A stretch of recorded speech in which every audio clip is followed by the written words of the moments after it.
કાળને સર્પની ઉપમા આપવામાં આવી. સર્પની ઉપમા કેમ? તમે જંગલમાં ઊભા હો, કોઈ હાથી આવે કે વાઘ આવે ને તો અવાજથી તમે સાવધાન થઈ જશો, પણ ક્યારે પેલો સર્પ આવે અને ક્યારે આવીને ડસી જાય આપણને ખબર પડતી નથી. તો આ કાળ પણ સર્પ જેવો છે, ક્યારે આવે અને ક્યારે આવીને ડસી જાય કોઈને ખબર પડે એમ નથી. તો કહેવાય જીવ માત્રની સ્થિતિ કેવી છે? કાળ રૂપી સર્પે પોતાનું મોઢું ખોલેલું છે અને આપણા બધાના મુખ ક્યાં છે? પેલા કાળરૂપી સર્પના મોઢામાં. ક્યાં છે? કાળરૂપી સર્પના મોઢામાં. એક ઘડીએ મોઢું બંધ એણે કર્યું અને આપણો ખેલ ખતમ. બધાના મુખ કાળરૂપી સર્પના મોઢામાં છે, પણ આશ્ચર્ય એ છે કે બહાર રહેલા બંને હાથોથી દુનિયાની વસ્તુઓ ભેગી કરવામાં લાગેલા છે. આ મેળવી લો, પેલું એ મેળવી લો, પેલું એ મેળવી લો. અરે એક ઘડીની વાર લાગશે, મોઢું બંધ થયું અને આપણો ખેલ ખતમ. અને એટલા માટે આ જીવ માત્ર ની દશા આ છે કે આપણે ક્યાં છીએ આપણને ખબર નથી.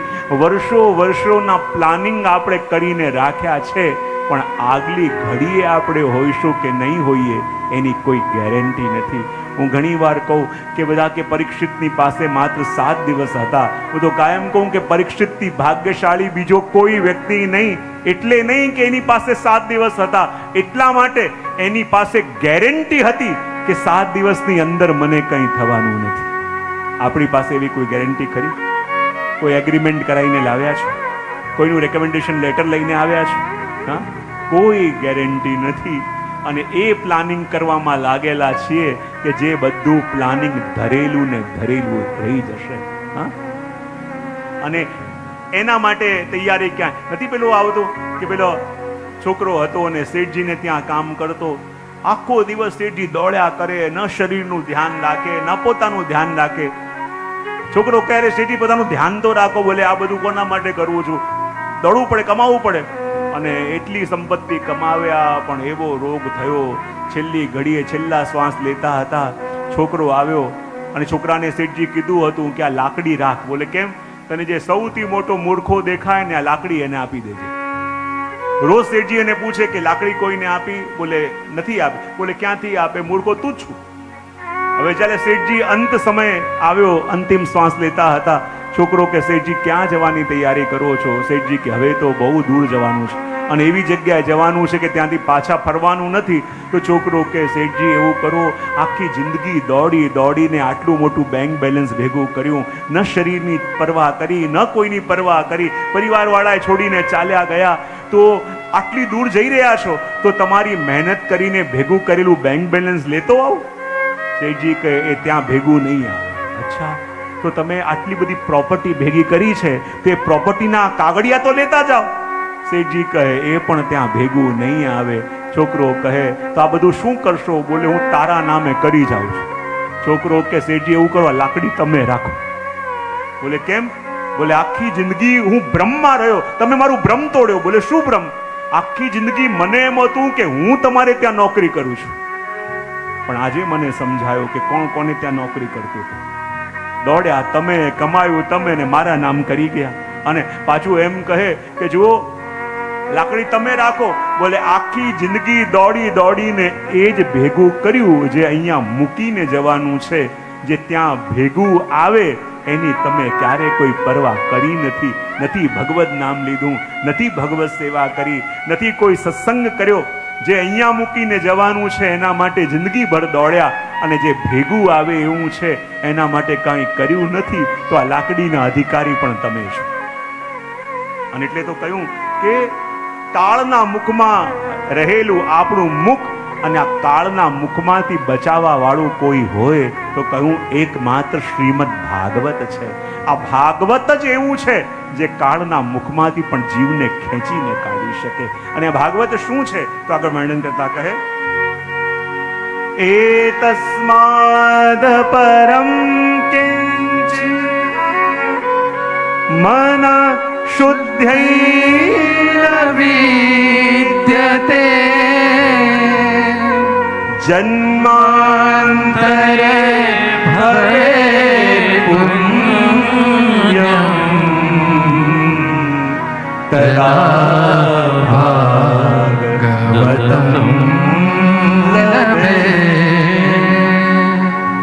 કહ્યું મનને શુદ્ધ કરવાનો ઉપાય શ્રીમદ ભાગવતથી વધીને બીજો કોઈ નથી.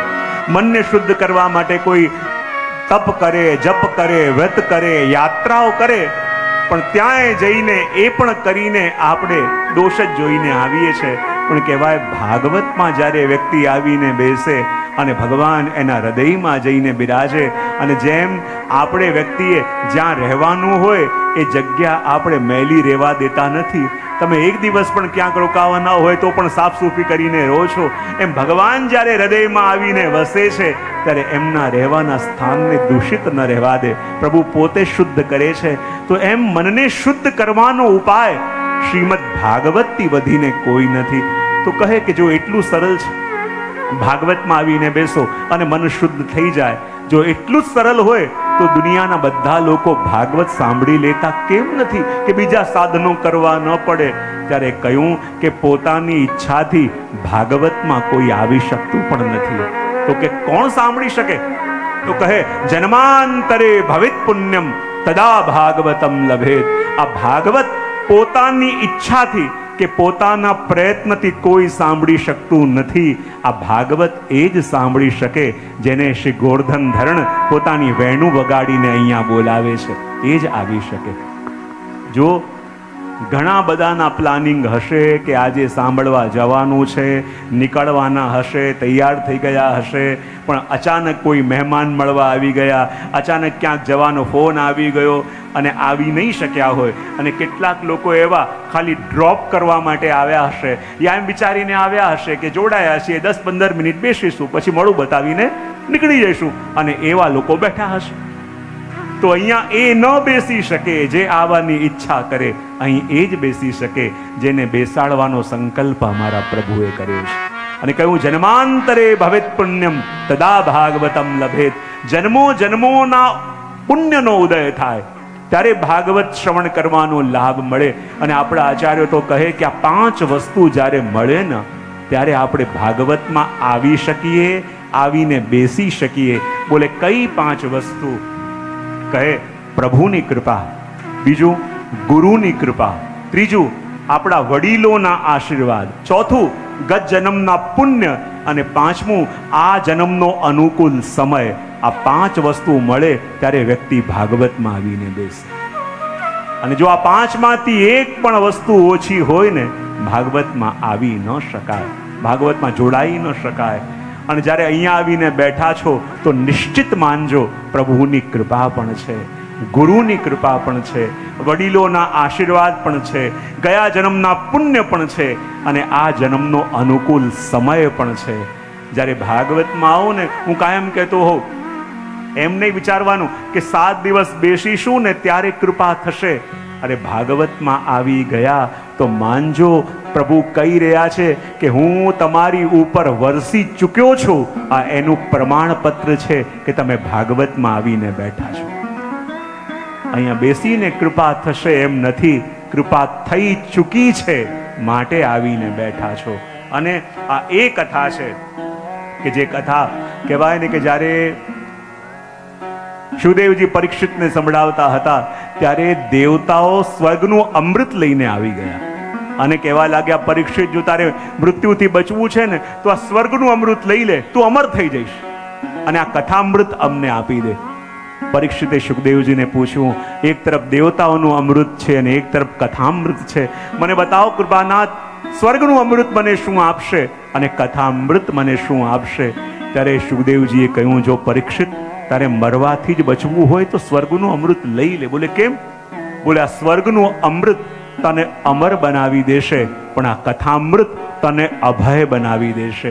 અને ત્યારે પરીક્ષિતે કહ્યું કે ડરી ડરીને લાખો વર્ષ જીવવું એના કરતા અભય બનીને 7 દિવસ જીવન જીવવાને હું સ્વીકાર કરું છું. અને કાંકરાની જેમ માનીને સ્વર્ગના અમૃતને ત્યાં જ ગણ્યું અને કથામૃતનો આશ્રય કર્યો. અને 7 દિવસમાં જ્યારે પરીક્ષિતનો ઉદ્ધાર થતા જોયો, બ્રહ્માજીને પણ લાગ્યું કે જ્યાં મોક્ષ પ્રાપ્તિના આટલા બધા સાધન છે એમાં ભાગવતની મહત્તા આટલી કેવી વધી ગઈ. એમ વિચાર કરી મોટું ત્રાજવું બનાવ્યું. ત્રાજવાના એક પલડામાં મુક્તિ આપવાવાળા બધા સાધનોને પધરાવ્યા અને બીજા પરણામાં શ્રીમદ ભાગવતને પધરાયું. તો જે હલકું હતું એ ગયું આકાશમાં અને જે ભારે હતું એ ભાગવત આપણા મધ્યમાં રહી ગયું. આ એ કથા છે જે નારદજીએ પણ શ્રવણ કરી.